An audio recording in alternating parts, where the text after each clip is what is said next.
ഇനി പല ധർമ്മങ്ങൾ. സമൂഹമായി കഴിയുന്ന ജീവികളാണ് ഉറുമ്പുകൾ. മുട്ടയിടുക, ഭക്ഷണം ശേഖരിക്കുക, ശത്രുക്കളിൽ നിന്ന് സംരക്ഷണം നൽകുക എന്നീ ജോലികൾ ചെയ്യുന്ന വ്യത്യസ്ത ഉറുമ്പുകളെ ഒരു കൂട്ടത്തിൽ കാണാം. ഇനി ചില ഉറുമ്പുകളിൽ ചിറക് മുളയ്ക്കാറുണ്ട്. അപ്പോൾ അതിൻ്റെ കാരണം അതെന്താണ് എന്നാണ്. പ്രത്യുൽപാദന ധർമ്മം നിർവഹിക്കുന്ന ആൺ പെൺ ഉറുമ്പുകൾ കൂട്ടിൽ നിന്നും ചിറകു മുളച്ച് പുറത്തു വരുന്നു. ഇവ മറ്റൊരു കൂട്ടിലെ ആൺ പെൺ ഉറുമ്പുകളുമായി ഇണചേരുകയും പുതിയ കൂടുകൾ ഉണ്ടാക്കുകയും ചെയ്യുന്നു. ഇനി മത്സ്യങ്ങൾ. മുട്ട വിരിഞ്ഞാണ് മത്സ്യക്കുഞ്ഞുങ്ങൾ ഉണ്ടാകുന്നത്. കേരളത്തിൽ ജൂൺ ജൂലൈ മാസങ്ങളിലാണ് ട്രോളിംഗ് നിരോധനം ഏർപ്പെടുത്തിയിരിക്കുന്നത്. അപ്പോൾ കേരളത്തിലെ ട്രോളിംഗ് ഏർപ്പെടുത്തിയിരിക്കുന്ന മാസങ്ങൾ ജൂൺ ജൂലൈ മാസങ്ങളാണ്. ഇനി എന്താണ് ഊത്തക്കയറ്റം? ജൂൺ മാസത്തിൽ കാലവർഷം എത്തുന്നതോടെ പ്രജനനം നടത്തുന്നതിനായി മത്സ്യങ്ങൾ കൂട്ടമായി കൈത്തോടുകൾ, വയലുകൾ, ചെറുതടാകങ്ങൾ, കായലുകൾ തുടങ്ങിയ ജലാശയങ്ങളിലേക്ക് നടത്തുന്ന യാത്രയാണ് ഊത്തക്കയറ്റം എന്നറിയപ്പെടുന്നത്. മുട്ടയിടുന്നതിനായി മത്സ്യങ്ങൾ ദേശാടനം നടത്തുന്ന ഈ സമയത്ത് അവയെ പിടിക്കുന്നത് മത്സ്യസമ്പത്ത് കുറയ്ക്കാൻ ഇടയാക്കും. ഈ സമയത്തെ മീൻപിടുത്തം നിയമവിരുദ്ധമാണ്. ഇനി ഉഭയജീവികൾക്കൊരു നിർവചനം. അതിലൊരു തവളയുടെ പിക്ചർ കൊടുത്തിട്ട് തവള പറയുന്നതായിട്ടുള്ള കുറച്ച് കാര്യങ്ങൾ പറയുന്നുണ്ട്. ജീവിതചക്രത്തിൻ്റെ ആദ്യഘട്ടം പൂർണ്ണമായും ജലത്തിലാണ്. വളർച്ചയെത്തിയ ഞങ്ങൾ കരയിലും വെള്ളത്തിലുമായി ജീവിക്കുന്നു. ഞങ്ങൾ നട്ടെല്ലുള്ളവയാണ്. ഞങ്ങളെ ഉഭയജീവികൾ എന്നാണ് വിളിക്കുന്നത്. അപ്പോൾ തവള ഒരു ഉഭയജീവിയാണ്. തവളയുടെ ചക്രത്തിൻ്റെ ആദ്യഘട്ടമെല്ലാം ജലത്തിലായിരിക്കും. അതിനുശേഷം വളർച്ചയെത്തിയതിനു ശേഷം കരയിലും വെള്ളത്തിലുമായി ജീവിക്കാൻ അതിന് കഴിയും. നട്ടെല്ലുള്ള ജീവിവർഗമാണ് ഉഭയജീവികൾ എന്ന് വിളിക്കപ്പെടുന്നു. ഇനി എന്താണ് സിസീലിയനുകൾ? കേരളത്തിൽ കണ്ടുവരുന്ന മറ്റൊരു ഉഭയജീവി വിഭാഗമാണ് സിസീലിയനുകൾ. പ്രാദേശികമായി ഇവ കുരുടികൾ എന്നും അറിയപ്പെടുന്നു. കണ്ണുകൾ സുതാര്യമായ ത്വക്കുകൊണ്ട് മൂടിയതായിരിക്കും. പലപ്പോഴും ഇവയെ പാമ്പുകളായി തെറ്റിദ്ധരിക്കാറുണ്ട്. എന്താണ് ഉരഗങ്ങൾ?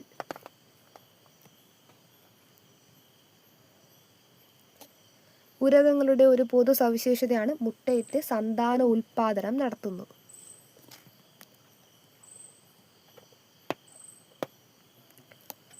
ഇനി വിഷപ്പാമ്പുകൾ. കേരളത്തിൽ സാധാരണയായി കാണുന്ന വിഷപ്പാമ്പുകളെ തിരിച്ചറിയാനുള്ള സൂചനകൾ നോക്കൂ. ഒന്നാമത്തത് മൂർഖനാണ്.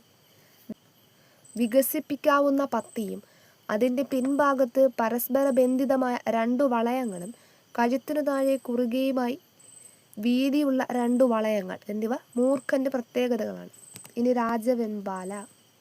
പത്തിയിൽ തെളിഞ്ഞു കാണുന്ന ഒരു ആരോ മാർക്ക്, മുകളിലോട്ടുള്ള അടയാളം, 5 മീറ്റർ വരെ നീളം, ശരീരത്തിൻ്റെ മുൻഭാഗത്ത് വളയങ്ങൾ, വാലിന് നല്ല കറുപ്പ്.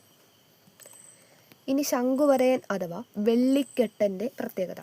ശരീരത്തിന് കുറുകെ തെളിഞ്ഞ വെള്ളവരകൾ, കറുത്തിരുണ്ട ശരീരമായിരിക്കും. ഇനി അണലി അഥവാ ചേനത്തണ്ടൻ. ത്രികോണാകൃതിയിലുള്ള വലിയ തല, ശരീരത്തിൽ ചങ്ങല പോലെയുള്ള പുള്ളികൾ കാണപ്പെടുന്നു. ഇനി കടൽപ്പാമ്പ് അഥവാ വലകടിയൻ. വാൽ പരന്നതും തുഴയുടെ ആകൃതിയിലുമാണ്. പുറത്ത് വൃത്താകൃതിയിലുള്ള ഇരുണ്ട വളയങ്ങൾ.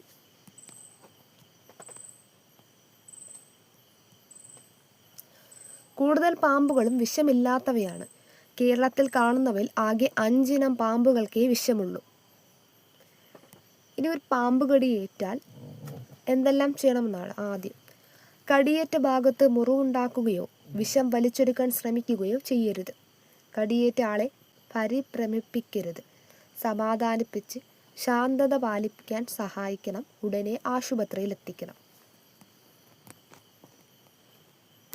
കുഞ്ഞുങ്ങളെ പ്രസവിച്ച് പാലൂട്ടി വളർത്തുന്ന ജീവികളെയാണ് സസ്തനികൾ എന്ന് പറയുന്നത്. അപ്പോൾ എന്താണ് സസ്തനികൾ എന്ന് വെച്ചാൽ കുഞ്ഞുങ്ങളെ പ്രസവിച്ച് പാലൂട്ടി വളർത്തുന്ന ജീവികളാണ് സസ്തനികൾ.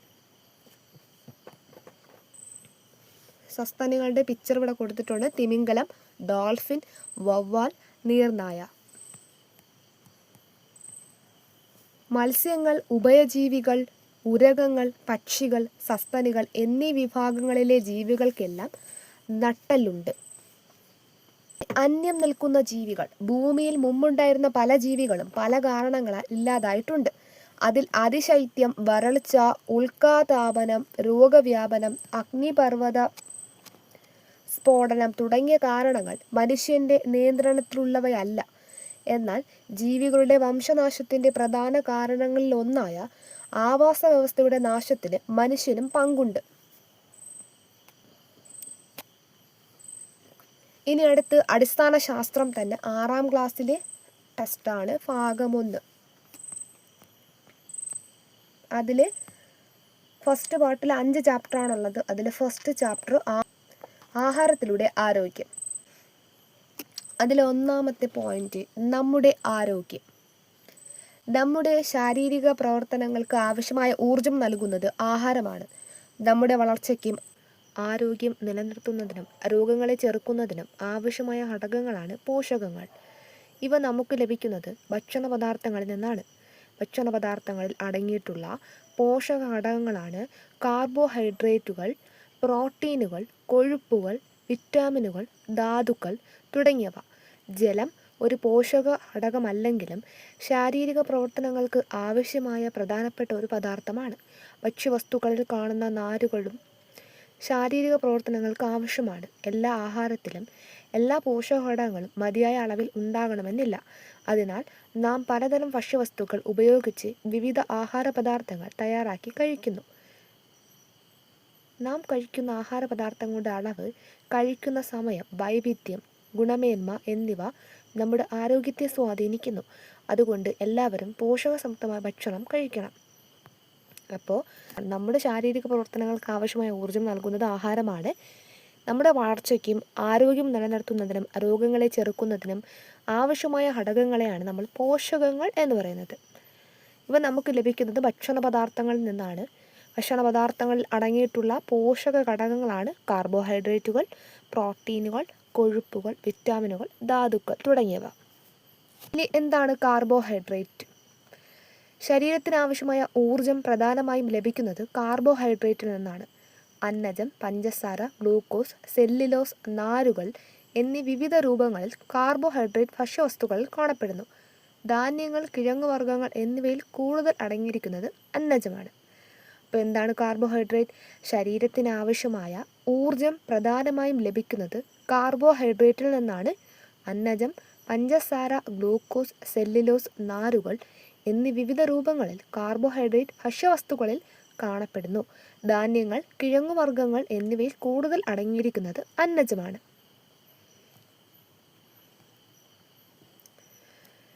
ഇനി ചെറുധാന്യങ്ങൾ അഥവാ മില്ലറ്റ്സ്.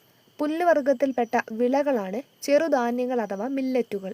അരി, ഗോതമ്പ് എന്നിവയെ അപേക്ഷിച്ച് വളരെ ഉയർന്ന തോതിലുള്ള പ്രോട്ടീൻ, വിറ്റാമിൻ, ധാതുക്കൾ എന്നിവ ഇവയിലുണ്ട്.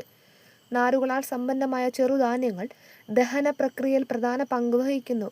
മുൻകാലങ്ങളിൽ പക്ഷികൾക്കും മൃഗങ്ങൾക്കുമുള്ള ഭക്ഷണമായിട്ടാണ് ഇവ ഉപയോഗിച്ചു വന്നിരുന്നത്. ഇവയുടെ പോഷകമൂല്യം മനസ്സിലാക്കിയതോടുകൂടിയാണ് മനുഷ്യരും ആഹാരമായി ഉപയോഗിച്ചു തുടങ്ങിയത്. റാഗി, ബജ്ര, തിന, ചോളം, ചാമ തുടങ്ങിയവ ഈ വിഭാഗത്തിൽ പെടുന്നു. ഇനി എന്താണ് കോശോർക്കർ? ശരീരനിർമ്മിതിക്കും വളർച്ചയ്ക്കും ആവശ്യമായ ഒരു പ്രധാന പോഷക ഘടകമാണ് പ്രോട്ടീൻ. പേശികൾ, തലമുടി, ത്വക്ക് എന്നിവയുടെ ആരോഗ്യത്തിന് പ്രോട്ടീൻ ആവശ്യമാണ്. കൂടാതെ ഇവ ഊർജവും പ്രദാനം ചെയ്യുന്നു. പ്രോട്ടീൻ്റെ കുറവ് മൂലം കോശോർക്കർ, മരാസ്മസ് എന്നീ രോഗങ്ങൾ ഉണ്ടാകുന്നു. അപ്പം ഈ ഒരു പ്രോട്ടീൻ്റെ കുറവ് കൊണ്ടുണ്ടാകുന്ന 2 രോഗങ്ങളാണ് കോശോർക്കറും മരാസ്മസ് എന്നീ രോഗങ്ങൾ. ഇനി എന്താണ് കൊഴുപ്പ് അഥവാ ഫാറ്റ്? കാർബോഹൈഡ്രേറ്റ്, പ്രോട്ടീൻ എന്നിവ പോലെ കൊഴുപ്പും നമുക്ക് ആവശ്യമാണ്. ഒരേ അളവിൽ കൊഴുപ്പും കാർബോഹൈഡ്രേറ്റും പ്രോട്ടീനും എടുത്താൽ ഏറ്റവും കൂടുതൽ ഊർജ്ജം ലഭിക്കുന്നത് കൊഴുപ്പിൽ നിന്നാണ്. പച്ചക്കറി, അരി, ഗോതമ്പ് തുടങ്ങിയ മിക്കവാറും എല്ലാ ഭക്ഷ്യവസ്തുക്കളിലും ചെറിയ അളവിൽ കൊഴുപ്പ് അടങ്ങിയിട്ടുണ്ട്. ഇനി എന്താണ് കൊളസ്ട്രോൾ? കൊഴുപ്പടങ്ങിയ ഭക്ഷണം കൂടുതൽ കഴിക്കുന്നത് നല്ലതല്ല. കൊഴുപ്പിൻ്റെ ഒരു രൂപമാണ് കൊളസ്ട്രോൾ. മിതമായ അളവിൽ കൊളസ്ട്രോൾ ശരീരത്തിന് ആവശ്യമാണ്. എന്നാൽ രക്തത്തിൽ കൊളസ്ട്രോൾ അധികമായാൽ അത് രക്തക്കുഴലുകളുടെ ഉൾഭിത്തിയിൽ അടിഞ്ഞുകൂടുകയും രക്തത്തിൻ്റെ ഒഴുക്കിനെ തടസ്സപ്പെടുത്തുകയും ചെയ്യും. ഇത് ഹൃദ്രോഗം, പക്ഷാഘാതം തുടങ്ങിയ ഗുരുതര രോഗങ്ങൾക്ക് കാരണമാകും. അപ്പോൾ എന്താണ് കൊളസ്ട്രോൾ എന്ന് വെച്ചാൽ കൊഴുപ്പിൻ്റെ ഒരു രൂപത്തെയാണ് കൊളസ്ട്രോൾ എന്ന് പറയുന്നത്. ഈ കൊളസ്ട്രോൾ നമ്മുടെ ശരീരത്തിന് ആവശ്യമാണ്. എന്നാൽ രക്തത്തിലെ കൊളസ്ട്രോൾ അധികമായാൽ അത് രക്തക്കുഴലുകളുടെ ഉൾഭിത്തിയിൽ അടിഞ്ഞുകൂടുകയും ഹൃദ്രോഗം, പക്ഷാഘാതം തുടങ്ങിയ ഗുരുതര രോഗങ്ങൾക്ക് കാരണമാവുകയും ചെയ്യും.